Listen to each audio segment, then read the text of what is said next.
কুরবানি কুরবানি কুরবানি কুরবানি কুরবানি কুরবানি কুরবানি কুরবানি কুরবানি কুরবানি কুরবানি কুরবানি। বিসমিল্লাহির রহমানির রহিম। আসসালামু আলাইকুম ওয়া রাহমাতুল্লাহ। সম্মানিত ভিউয়ার্স, আমাদের এই উম্মার ফিকির এখান থেকে ইনশাআল্লাহ ধারাবাহিক কুরবানির ইতিহাসের আলোচনা চলবে। কুরবানি কি ও কেন, তারপরে কুরবানির ফজিলত, এভাবে কয়েকটা পর্ব ইনশাআল্লাহ আলোচনা হবে। সবাই আমরা ধৈর্য সহকারে শুনবো ইনশাআল্লাহ। সর্বপ্রথম আমরা শুরু করি কুরবানির ইতিহাস। কোরবানিটা কোত্থেকে আসলো? এটা কি গতানুগতিক শুধু আমাদের উপরে চাপিয়ে দিয়েছেন, না ইতিপূর্বেও ছিল? ইতিহাসের কিতাবে পাওয়া যায় যে বনি আদম সৃষ্টির শুরু লগ্ন থেকেই কোরবানি শুরু হয়েছে।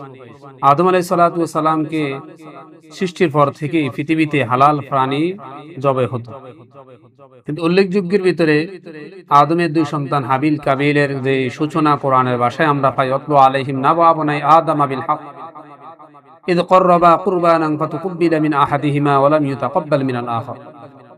যে নবী আদম আলাইহিস সালাতু ওয়াস সালামের দুই সন্তানের যে ঘটনাকে কেন্দ্র করে কোরবানি করার জন্য বলেছিলেন, আল্লাহ তাআলার নির্দেশ পেয়ে উভয় ভাই হাবিল এবং কাবিল উভয়জন কোরবানি করেছিল। আগের যুগে কোরবানি কবুল হওয়ার একটা নিদর্শন ছিল যে যখন কোরবানি করা হবে এটাকে আল্লাহর পক্ষ থেকে আসমান থেকে একটা আগুন এসে জ্বালিয়ে দিতেন। দুই ভাইয়ের ভিতরে হাবিল একটি জুম্বা জবাই করলেন, কাবিল কিছু ঘাস ইত্যাদি কোরবানি করলেন।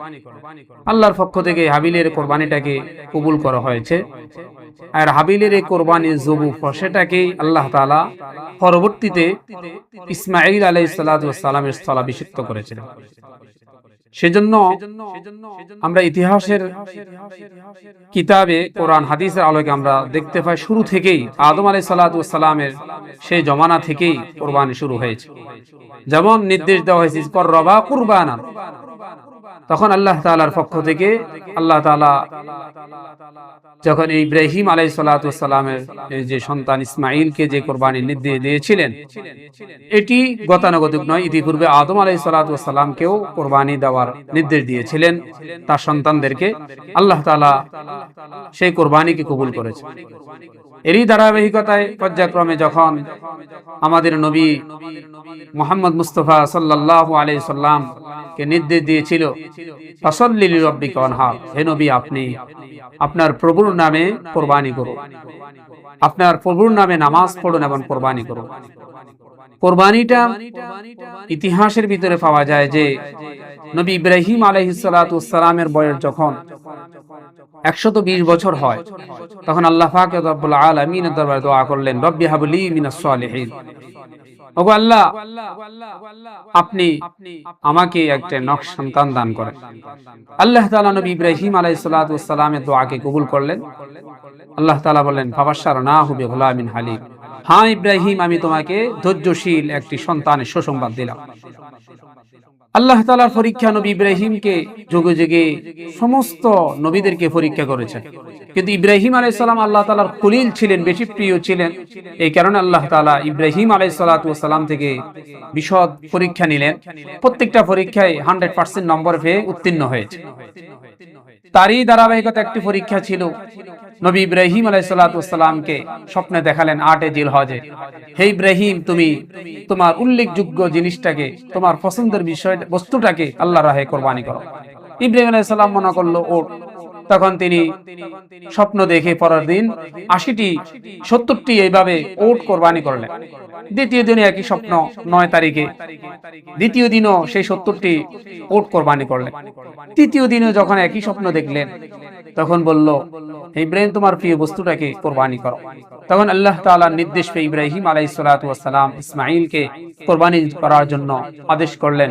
বলল, ক্বালা ইয়া আবাতি ফাআল মা তু'মার সাতাজিদুনি ইনশাআল্লাহু মিনাস সাবিরিন, হে বৎস ইসমাঈল আল্লাহর নির্দেশ হয়েছে আমি তোমাকে কোরবানি করতে চাই, তুমি কি বলো? তখন হযরত ইসমাঈল আলাইহিস সালাতু ওয়াসসালাম বললেন, সাতাজিদুনি ইনশাআল্লাহু মিনাস সাবিরিন, হ্যাঁ ইনশাআল্লাহ আপনি আমাকে ধৈর্যশীলদের মধ্য থেকে পাবেন। নবী ইব্রাহিম আলাইহিস সালাতু ওয়াসসালাম আল্লাহর নির্দেশ পেয়ে ইসমাঈল আলাইহিস সালাতু ওয়াসসালামকে যখন সে জবে স্থানে নিয়ে গেলেন, প্রতিমধ্যে বিশদ আলোচনা আছে, সংক্ষিপ্ত যেহেতু ইতিহাস, যে ইসমাঈল আলাইহিস সালামকে পথে পথে কয়েকবার ধোঁকা দিয়েছিলেন। সর্বপ্রথম যে ধোঁকাটা দিয়েছিলেন যে ইব্রাহিমকে, তারপরে ইসমাঈলকে, তারপর ইসমাঈলের মা হাজেরাকে, পর্যায়ক্রমে প্রত্যেকটা ধোঁকায় শয়তান যখন কৌশল করলেন, প্রত্যেকটা ধোঁকা থেকে উত্তীর্ণ হয়ে নবী ইব্রাহিম আলাইহিস সালাতু ওয়াসসালাম আলহামদুলিল্লাহ সাকসেসফুল হয়েছিলেন। যে ইব্রাহিম আলাইহিস সালাম যখন ইসমাঈলকে কোরবানি দেওয়ার জন্য শুরু করলেন, যখন শোয়ালেন, তখন আল্লাহ তাআলার রহমতের ফেরেশতাদের ভিতরে একটা কি আজীব আশ্চর্য যে ইব্রাহিম কি করতে চাচ্ছে।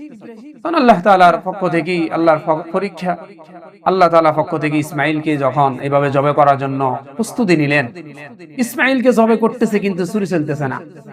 তখন এক পর্যায়ে ইব্রাহিম আলাইহিস সালাম বিতৃষ্ণ হয়ে ছুরিকে বলল, হে ছুরি কি হলো, তুমি কেন চলো না? তখন তিনি বললেন যে আল্লাহ আপনাকে আগুনে রেখে আপনার একটি ফসমও পোড়াননি, সে আল্লাহ আমাকে নির্দেশ দিয়েছে, হে ছুরি তুমি একটি ফসমও কাটা যাবে না। আমাকে 70 বার বলেছে যে আল্লাহ একবার আগুনকে বলার কারণে আগুন এয়ার কন্ডিশন হয়ে গিয়েছে, কুল্লা ইয়া নারু কুনি বারদাম ওয়া সালামান আলা ইব্রাহিম, আর আমাকে 70 বার বলার পরেও আমি কিভাবে চলবো? সুবহানাল্লাহ। যাক, হাবিলের সেই স্থলাভিষিক্ত দুম্বাটাকেই ইসমাঈল স্থলাভিষিক্ত করে আল্লাহ তাআলা ইসমাঈলের পক্ষ থেকে এই কোরবানিটাকে কবুল করলেন।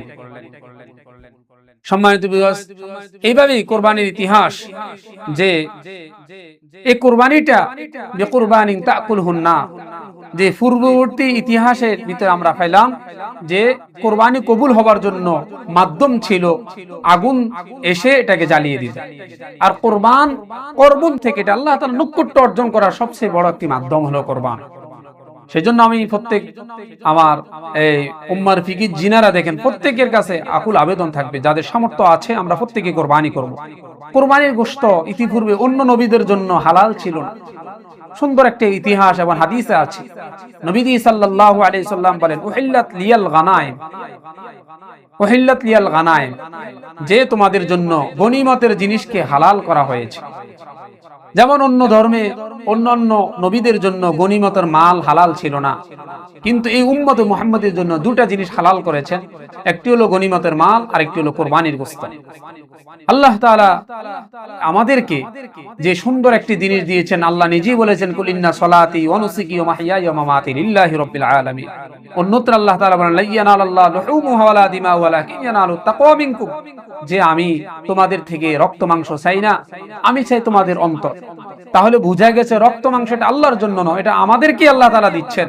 যে নবীজি বলেছেন উহিল্লাত লিয়াল গানাইম, দুইটা জিনিস হালাল করেছেন, কোরবানির গোশত আর গনিমতের মাল।